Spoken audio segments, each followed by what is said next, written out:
Sabe quando a gente lê um texto em português e parece que está tudo meio picotado, meio repetitivo? Pois é, a solução para isso muitas vezes está em algumas palavrinhas-chave que transformam frases assim, meio truncadas, num discurso que flui, super elegante. Então, nos próximos minutos, a gente vai desvendar justamente essas ferramentas. Vamos lá! Olha só a diferença. De um lado, duas frases separadas repetindo a palavra aluno. Funciona, funciona, mas não soa lá muito bem, né? Agora, do outro lado, a mesma ideia, só que conectada, muito mais fluida, usando uma única palavrinha, que é exatamente essa mágica dos pronomes relativos. Tá, mas afinal, o que são essas ferramentas tão poderosas? Pensa neles como se fossem as pontes do nosso idioma. São eles os superconectores que ligam uma ideia na outra, criando um fluxo natural e, o melhor de tudo, evitando um monte de repetição desnecessária.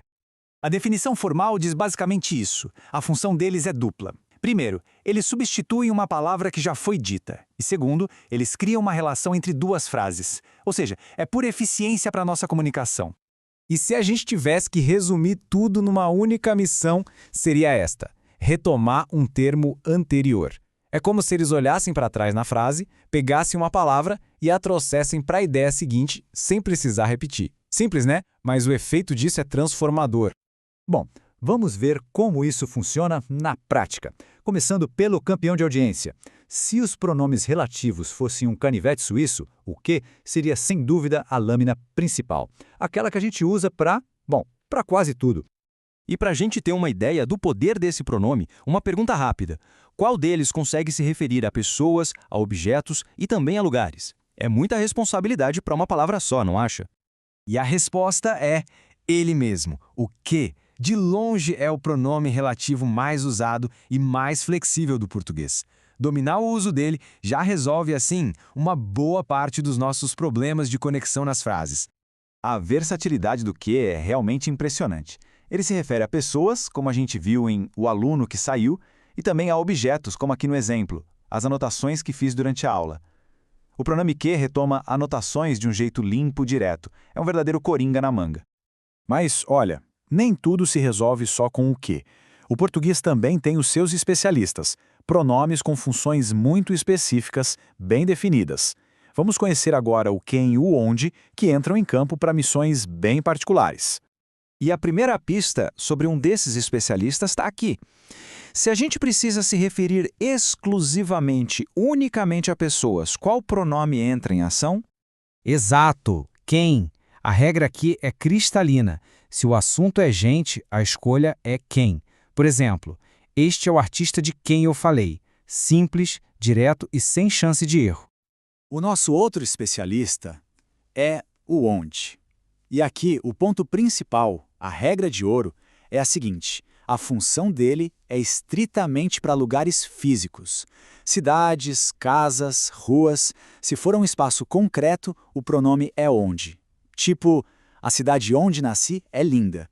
Agora, vamos para o último membro da nossa equipe. E esse talvez seja o mais peculiar de todos. Aquele que às vezes dá um nó na cabeça. O pronome cujo tem uma função única. Ele não só conecta, ele estabelece uma relação de posse.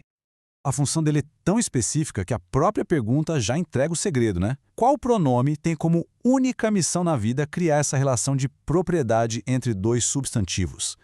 É ele mesmo, o famoso cujo. E ele funciona de um jeito bem diferente dos outros. Em vez de simplesmente substituir uma palavra, ele cria uma ponte de posse entre duas palavras. Com o cujo, a lógica muda um pouquinho. Ele sempre vai estar entre dois substantivos, ligando quem possui aquilo que é possuído. Por exemplo, o autor, cujo livro é um sucesso. O livro pertence a quem? Ao autor. Entendeu a jogada? Ele é o único pronome que faz isso, e é por isso que ele é tão especial. Ufa, bastante coisa, né? Mas para organizar tudo isso na cabeça, a gente montou um guia rápido, um verdadeiro kit de ferramentas para ter sempre à mão quando for preciso conectar as ideias.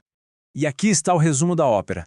Para versatilidade, para resolver quase tudo, a gente usa o que. Para falar só de pessoas, a escolha é quem. Se o papo é sobre lugares físicos, onde. E para indicar posse, aí entra o especialista, cujo. Com essa tabelinha fica muito mais fácil escolher, né? E no fim das contas, o objetivo é esse. Sair daquelas frases meio quebradas, repetitivas e chegar a conexões claras que fluem naturalmente. Esse é o poder que essas palavrinhas tão pequenas dão para nossa comunicação. E para fechar, fica a reflexão. Com esse kit de ferramentas em mãos, de que forma a nossa comunicação pode ficar não apenas mais correta, mas também mais clara, mais impactante e até mais elegante no dia a dia? Fica aí a provocação.